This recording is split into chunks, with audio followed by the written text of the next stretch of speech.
Hey there guys, it's Joey, and this is going to be a video for the Healing Week mini-series, and this video is going to be about herbs and salt.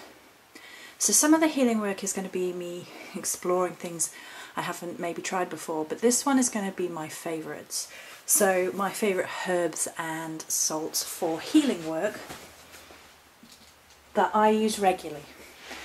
And for the purpose of this, they're intended to sort of be used within water, whether you put them in a sachet and put the sachet in the bath, or put the herbs loose in the bath, or perhaps you put them in a bowl such as the one in shot and place your hands into that and allow the healing energies to come up through your fingers and allow the negative, unhealthy energies to pass back out into the water as an exchange of energies. Or if you created this water and sort of anointed yourself with it for the purpose of healing work, perhaps. All of those would be things that you could do with this. So what's already in the bowl is pink Himalayan salt and a pinch of sea salt, coarse sea salt.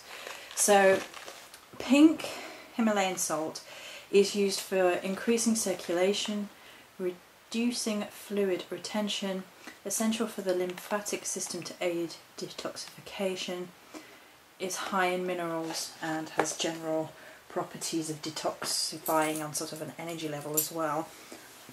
It also has the salt energies of purification of energy and spirit, and it's also a beautiful sort of pink colour. I don't know, should be able to see, you should be able to. And that's good for the idea of self-love, self-healing, you know, I deserve to be healed. And then just to boost that, we've got a little pinch of sea salt.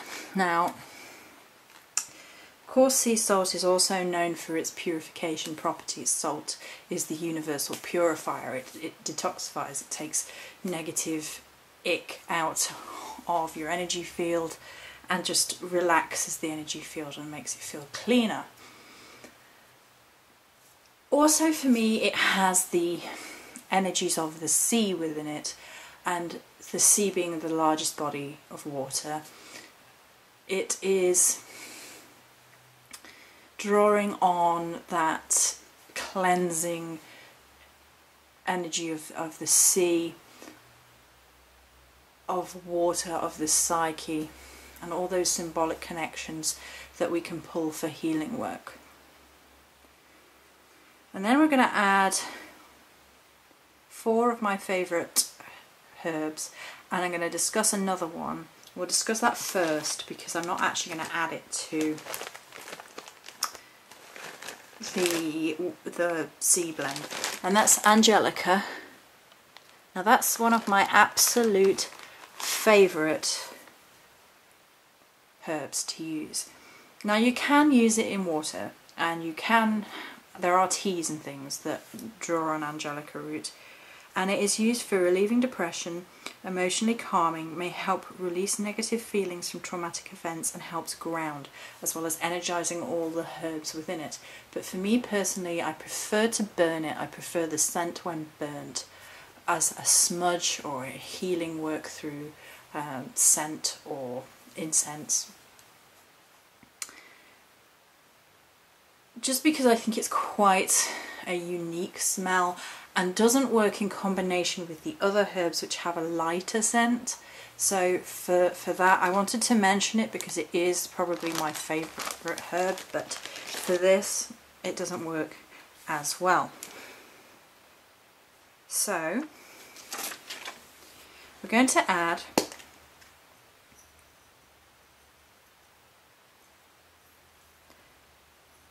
1 pinch of thyme. Now, thyme is readily available. You can get it anywhere. You know, you can get it in your local fruit and veg shop. If you have to, you can get it in the supermarkets. You can grow it reasonably easy in most English climates. I'm pretty sure it's a reasonably easy herb to grow. And it is used for balance, courage, support, reveals the truth and balances the mind and spirit, acknowledgement of shadow self, overcoming fears and disillusionment, forgiveness of the self, rediscovery of self-love, especially when the self is lost and the spirit low, a reconnection to higher self. So as a healing herb, it's a big daddy. It basically has that balance of self, balance of humours, if you like, within sort of the idea of medical history. And it helps us balance our shadow self with our normal psychological self, I guess you would put it. It helps us reconnect to the higher self. It helps us reconnect to our purpose. It helps us lift our spirits and lift out of depression. It's a very mind-orientated healing herb. And for me, a lot of the healing work required does start in the mind. So there's that. And then we're going to put a pinch of another one of my favourite herbs, or flowers technically, probably my favourite flower, which is cornflower. Now first and foremost, it's not necessarily a lot of people's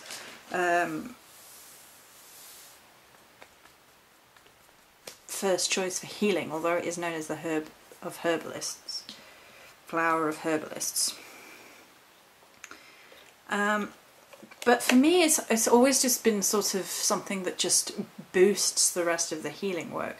Firstly, it's blue, and in colour association, blue is to do with healing work and the ocean and the sea and things like that. Water, emotions, which we've already got a base of the salts to do with sea and water energy. Some of its other attributes are alleviating discord and strife, invites connection to Mother Earth, can help ease leaving or missing a physical place or moving on to a new stage of life, opens the soul up to love and understanding rhythms of the universe. So in context of healing, alleviating strife is really a good one to have, as you might be stressed out about illnesses and things. And if that illness has come about as a result of life changes, then that addresses the balance of that. And perhaps it helps us with that energy of self-love and connecting back to higher purpose again, to make us feel loved and calmer and more tranquil.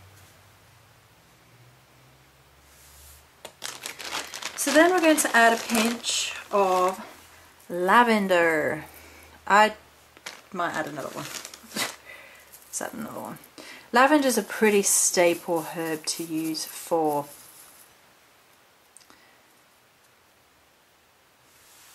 healing work.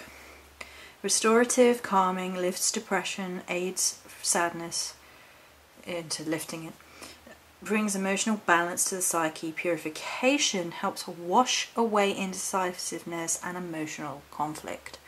It's an all-round peace herb. And if you could only get away with one, I would say either thyme or lavender. So last but not least is another one of my all-time favourites, and I use it a lot, and that is eucalyptus leaf. So we're going to add a couple of a couple of good pinches. There we go. Now for me, eucalyptus leaf is all about healing. I associate it with my grandmother, menthol and eucalyptus type medications.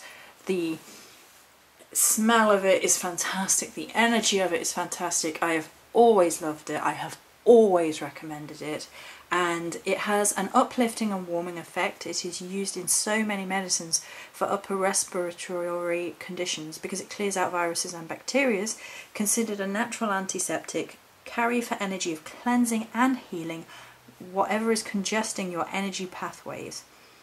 Cleaning out residual energy, it expels blockages, and that's where it's used on a physical sense to clear out congestion. It's used on a spiritual healing sense to clean out blockages of all kinds. So there we go. It's a pretty simple little healing mix that you can then use in the bath. There are many other healing herbs, and when I'm doing my own sort of sets and things, I will add more than just this to them. But that's a simple and basic one that you can do. Many blessings.